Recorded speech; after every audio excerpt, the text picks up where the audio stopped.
Hello and welcome everyone. Now इस particular video में हम जो जेकेएसएसबी के नायब तहसीलदार सिलेबस में एक टॉपिक मेंसुरेशन में ऐड हुआ है, दैट इज़ फील्ड बुक और units of measurement of land. तो इस पे हम एमसीक्यूज डिस्कस करेंगे एंड एमसीक्यूज के थ्रू मैं इस सारे टॉपिक को कवर करूँगा। एंड इस पर्टिकुलर टॉपिक से आप एक्सपेक्ट कर सकते हैं 2 क्वेश्चन यानी 2 मार्क्स। तो अब without wasting any time let us get started. No अब हमारा जो क्वेश्चन फर्स्ट है that is which among the following is the smallest unit of measurement of land in Jammu and Kashmir. अब इनमें से जो हमारे पास यूनिट्स ऑफ मेजरमेंट गिवन है सबसे स्मॉलेस्ट यूनिट कौन है। देखो हमें वैसे पता है कि इंच जो है सबसे स्मॉलेस्ट है, देन जब 12 इंच मिलते हैं तो बनता है 1 फीट। फिर जब 5.5 फीट मिलते हैं तो बनाते हैं 1 आबिगार, 1 आबिगार या जिसे करम भी कहते हैं। इसी तरह से देन जब हमारे पास एक स्क्वायर करम जब मिलता है तो बनता है 1 सरसराय। देन 9 सरसराय जब मिलते हैं तो बनाता है 1 मलरा। तो दैट्स अब यहाँ पे हमारा सबसे स्मॉलेस्ट यूनिट है दैट इज़ मलरा। एंड इसके बाद जब 20 मलरा मिलते हैं तो बनाते 1 कनाल। एंड इसी तरह जब 8 कनाल मिलते हैं तो बनाते 1 एकड़, और एकड़ को हम कहते हैं गुमान भी। इसी तरह से देन जब हमारे पास 2.47 एकड़ मिलते हैं तो बनाते हैं 1 हेक्टर, ठीक है। या 1 हेक्टर किसके बराबर होता है 20 कनाल को भी, ठीक है। सो अब इसका जो राइट आंसर था दैट इज मलरा, so is right answer. Now अब हम क्वेश्चन नंबर सेकंड देखते हैं, that is who is responsible for maintaining the field book in the revenue department. अब रेवेन्यू डिपार्टमेंट में फील्ड बुक को मेंटेन कौन करता है, तो मेंटेन जो फील्ड बुक को करते हैं दैट इज़ पटवारी साहब, सो इसका राइट आंसर है सी। एंड जो नायब तहसीलदार एंड तहसीलदार साहब होते हैं ना, ये देन सुपरवाइज करते हैं फील्ड बुक को। एंड यहाँ पे अगर हम कलेक्टर की बात करें तो दैट इज़ डीसी साहब, इनका कोई काम नहीं। एंड चीफ मिनिस्टर तो इनका कोई काम नहीं होता है। सो जो मेंटेन करता है फील्ड बुक को that is patwari, so right answer is C. तो अब हम आते हैं अपने next question, that is question number third पे। अब क्वेश्चन नंबर थर्ड के कह रहे हैं what is a field book in the context of land revenue. अब फील्ड बुक है क्या? क्या एक फाइनेंशियल रिकॉर्ड बुक है? नहीं। क्या ये रजिस्टर ऑफ रेवेन्यू कलेक्शन है? नहीं। Book containing yearly agriculture yield? नहीं। अब फील्ड बुक है क्या? It is a notebook to record field measurement during survey. अब सर्वे के टाइम जब हम फील्ड मेजरमेंट्स को किसी लैंड के मेजरमेंट्स को जब हम रिकॉर्ड करते हैं, किस में करेंगे रिकॉर्ड? फील्ड बुक में। तो उसी नोटबुक को हम कहते हैं field book, so right answer is D. Now अब हम क्वेश्चन 4 देखते हैं, that is the field book is most closely associated with which other land record. अब इन गिवन लैंड रिकॉर्ड्स में से जो फील्ड बुक है ये सबसे ज़्यादा क्लोज एसोसिएट किससे है? देखो सबसे क्लोजली एसोसिएट है ना जो हमारा प्राइमरी रिकॉर्ड होता है ना, मानो ये कोई लैंड है यहाँ पे, ठीक है। अब इस लैंड के जितने भी करेक्टरिस्टिक्स यानी इसका कितना लेंथ है, कितनी ब्रेडथ है, क्या एरिया है, तो इसका जो प्राइमरी रिकॉर्ड होता है ना उसी को हम कहते हैं खसरा, ठीक है। खसरा होता है एक लैंड होल्डिंग का प्राइमरी रिकॉर्ड, उसे हम कहते हैं खसरा। अब सो दैट्स वाई जो खसरा होता है ना ये फील्ड बुक से क्लोजली एसोसिएट होता है। और हर एक लैंड को, हर एक स्पेसिफिक लैंड को अपना अपना एक नंबर होता है जिसे हम खसरा नंबर कहते हैं, ठीक है। अब यहाँ पे फिर दूसरी टर्म है, सो जो क्लोजली एसोसिएट है field book say that is खसरा। अब यहाँ पे दूसरी जो टर्म है दैट इज़ खातूनी। अब खातूनी क्या होता है कि मानो अब एक इंडिविजुअल या एक फैमिली के पास ये 2-4 प्लाट्स या 5-6 प्लाट्स लैंड है। अब ये जो एग्रीगेट लैंड होल्डिंग्स ना इनके रिकॉर्ड को हम कहते हैं खातूनी, ठीक है। इसी तरह से अब यहाँ पे है जामाबंदी। अब जामाबंदी क्या है? सिंपली जामाबंदी बेसिकली कुछ नहीं, ये भी एक रिकॉर्ड होता है कि एसेंशियल रिकॉर्ड को हम कहते हैं जो रेवेन्यू डिपार्टमेंट मेंटेन करता है। अब यहाँ पे क्या होता है इस जामाबंदी में कि एक स्पेसिफिक लैंड की अब जो भी इसकी जो ओनरशिप है वो किसके पास है, इसका यूसेज क्या है, क्या ये एग्रीकल्चर लैंड है, नॉन एग्रीकल्चर लैंड है, तो इस सब रिकॉर्ड को कितनी लाइबिलिटीज़ है, कितने टैक्सेस पे किए हैं, तो इस सारे रिकॉर्ड को हम कहते हैं जामाबंदी। इसी तरह से एक और रिकॉर्ड होता है जैसे गिरदावारी। अब गिरदावारी सिंपली क्या है, ये कुछ नहीं होता है, जो रिकॉर्ड होता है किसका? क्रॉप इंस्पेक्शन का। यानी यहाँ पे भी खसरा नंबर लिंक होता है इसके साथ। और अब दिखा जाता है यहाँ पे कि कौन सी सॉइल का टाइप क्या है, कौन सा क्रॉप ग्रो किया जाता है। सो दैट्स वाई ये अब जो प्राइमरी यहाँ पे जो सबसे क्लोजली एसोसिएट होता है फील्ड बुक से वो क्या है? वो है खसरा, so right answer is A.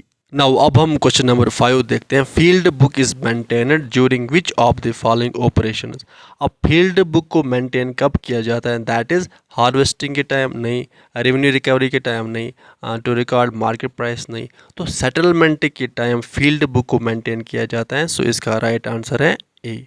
Now question number 6 देखते हैं। How many inch makes 1 feet. अब कितने इंच एक फीट बनाते हैं? दैट इज़ जब 12 इंच मिलते हैं तो एक फीट बनते हैं। सो राइट आंसर इज बी, दस 12 इंच मेक्स 1 फीट। एंड अब बताओ अगर 6 इंचेस है तो कितने फीट के बराबर हुआ? दैट इज़ हाफ फीट के बराबर। सो 0.5 फीट। नो अब हम आगे जाके देखते हैं क्वेश्चन नंबर 7। अब क्वेश्चन नंबर 7 हमारा है in the units of measurement of land one आबिगार या करम, क्योंकि आबिगार को करम भी कहता है, is equal to how many feet. अब कितने फीट मिलके एक आबिगार या एक करम बनाते हैं? That is 5.5 feet. So right answer is B. Now अब हम देखते हैं question number 8 that is in the units of measurement of land one square आबिगार is equal to how many square feet. अब हमने अभी देखा कि जब हम 5.5 फीट मिलाते हैं तो बनता है एक आबिगार या एक करम। अब यहाँ पे हमें देखना है सिंपली कि स्क्वायर देखना है, यानी स्क्वायर करना है। स्क्वायर मतलब डबल करना है। अब हमारे पास जब हम स्क्वायर करेंगे that is 5.5 into 5.5 square feet को, तो हमें आएगा एक स्क्वायर आबिगार। तो अब 5.5 इंटू 5.5 तो कितना होता है? That is 30.25। सो इसका राइट आंसर अब हमें देखना। देखो कभी कभी एग्जामिनर ना ऐसे ऑप्शन डालता है, फिर बच्चा जो वो ओवर एक्साइटमेंट में आके बोलेगा हो मुझे तो पता है 5.5 इंटू 5.5 हो गया, खेल ख़त्म। बट यहाँ पे उसका आंसर ही गलत होगा। सो दैट्स वाई आपको अच्छे से ऑप्शंस देखने होते हैं। तो यहाँ पे बी तो है ही राइट आंसर, बट सी भी है राइट आंसर, क्योंकि 5.5 इंटू 5.5 होता है 30.25। दैट्स आपको पूरा कॉन्शियस रहना पड़ता है एग्ज़ाम सेंटर में। सो अब इसका राइट आंसर है क्या? That is B, both B and C are true. Now अब हम देखते हैं question number 9 in the units of measurement of land 30.25 square feet is equal to. अब हमने अभी देखा कि 30.25 स्क्वायर फीट किसके बराबर होता है? 1 स्क्वायर आबिगार, या आबिगार को हम करम भी कहते हैं, या करम को हम आबिगार, करम को हम मुरब्बा भी कहते हैं। तो 1 स्क्वायर आबिगार फिर यहाँ 30.25 स्क्वायर फीट मिल के बनाते हैं 1 cerci. So right answer is A, that is 1 cerci. Now question number देखते हैं 10 that is in the units of measurement of land how money cerci makes 1 मलरा। अब कितने सरसाई मिलके बनाते एक मलरा? दैट इज 9 सरसाई मिलके बनाते एक मलरा। सो राइट आंसर इज ए। अब अगर आपको यहाँ पे स्क्वायर फीट में कन्वर्ट करना हो कि एक मलरे को स्क्वायर फीट में कन्वर्ट करना, हमें पता है कि एक मलरा होता है 9 सरसाई के बराबर। अब हमें पता है कि कितने स्क्वायर फीट मिलके बनाते एक सरसाई? That is 30.25। तो हम सिंपली करेंगे 9 इंटू 30.25 मिल गया कि एक मलरे में होते हैं ये आ जाएगा हमारा 272.25 स्क्वायर फीट। सो इसका मतलब कि एक मलरे में होते हैं 272.25 स्क्वायर फीट। सो सिंपली आपको बस एक का याद रखना है, बाकी सारे के सारे खुद निकलेंगे। सो अब हमें सिंपली बोलना था कि कितने सरसाई मिलके बनाते एक मलरा। So right answer was A. Now question number देखते हैं 11 in the units of measurement of land how many मलरा मेक्स 1 कनाल। अब कितने मलरे मिलके बनाते एक कनाल? सो इसका राइट आंसर है सी, दैट इज 20 मलरा मिलके बनाते एक कनाल। So C was right answer. Now अब हम देखते हैं क्वेश्चन नंबर 12। अब क्वेश्चन नंबर 12 है consider the following statements which among the following is true. अब इन स्टेटमेंट्स को देखना और बताना है कौन स्टेटमेंट सही है। अब ऑप्शन ए है 20 मलरा मेक्स 1 कनाल, हमने अभी देखा ये सही है। 8 कनाल मेक्स 1 एकड़, तो ये भी सही है। और 8 कनाल मेक्स 1 एकड़, और एकड़ को हम कहते हैं गुमान भी, सो ये भी सही है। और 1 कनाल is equal to 5445 square feet. हमने अभी देखा कि 20 मलरा मिलके बनाते एक कनाल, और हमने इससे पहले देखा था कि 272.25 स्क्वायर फीट मिलके बनाते हैं कितने एक मलरा। सो अब हम करते हैं यहाँ पे एक कनाल में होते कितने 20 मलरा। सो एक मलरे में होते 272.25 स्क्वायर फीट। इसको करेंगे मल्टीपल 20 से, तो हमें आएगा आंसर कि एक कनाल में कितने स्क्वायर फीट होते हैं? That is 2445 square feet. So ये भी है correct. So right answer is then D, that is all of the above are correct. So D is right answer. Now question number 13 देखते हैं in the units of measurement of land 3 foot is equal to. अब 3 feet equal होते हैं किसके? एक yard के। आपको याद रखना है कि 3 फीट में किस 1 yard. So right answer is B. अब अगर आपको अब बोलना है कि एक स्क्वायर यार्ड में कितने स्क्वायर फीट होते हैं, तो आप सिंपली करोगे 3 को स्क्वायर, दैट इज़ 3 3 ज़ा 9, सो 1 स्क्वायर यार्ड में होते हैं 9 स्क्वायर फीट। ओके, तो अब हमें यहाँ पे देखते हैं क्वेश्चन नंबर 14। तो यहाँ पे क्वेश्चन नंबर 14 है, तो that is which among the following statements is are correct. अब इनमें से कौन सा स्टेटमेंट सही है। 2.47 एकड़ मेक्स 1 हेक्टर, ये सही है। 2.47 एकड़ मिलके बनाते 1 हेक्टर को। और 20 कनाल मेक्स 1 हेक्टर, ये भी सही है। 20 कनाल मिलके बनाते 1 हेक्टर। सो इसका जो राइट आंसर है that is C, that is both A and B are true. Now question number 14 हम देखते हैं, विच स्केल, ये बेसिकली क्वेश्चन नंबर 15 है, ठीक है। क्वेश्चन नंबर 15 हम देखते हैं, which scale is generally used while noting measurements in a field book. अब जो हमारे पास मेजरिंग टूल है वो कौन है, मेजरमेंट का टूल कौन है जो हम फील्ड बुक में यूज़ करते हैं, दैट इज़ चैन स्केल हम मोस्टली यूज़ करते हैं। सो राइट आंसर इज़ ए। अब यहाँ पे आपको चैन को हम ज़रीब भी कहते हैं, ठीक है। और आपको एक और चीज़ याद रखनी है कि एक चैन में 55 फीट के इक्वल होती है। नाउ अब हम आते हैं अपने next question, that is question number 15 पे।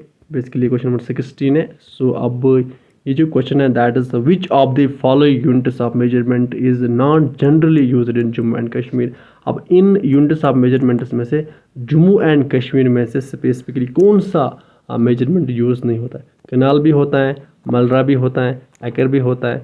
तो यहाँ पे जो बीघा है बेसिकली मोस्टली पंजाब हरियाणा में यूज़ होता है। सो ये जम्मू कश्मीर में यूज़ नहीं होता है। सो इसका राइट आंसर है डी। नाउ अब हम अपने नेक्स्ट वीडियोस में जो कुछ अदर न्यू टॉपिक्स हैं आपके नायब तहसीलदार के सिलेबस में, उन पे MCQs लेके आएंगे। एंड आल्सो देन हम कुछ फुल मॉक टेस्ट्स भी 5-6 लेके आएंगे, सो दैट आपकी जो नायब तहसीलदार की प्रिपरेशन है वो और स्ट्रांग हो जाए एंड आपके जो सिलेक्शन होने के चांसेस हैं वो बढ़ जाए। नाउ विद दिस हम इस सेशन को करते हैं कंप्लीट। आप अच्छे से पढ़ाई कीजिए, अपने एंड अपने पेरेंट्स का ख्याल अच्छे से रखिए। Good bye.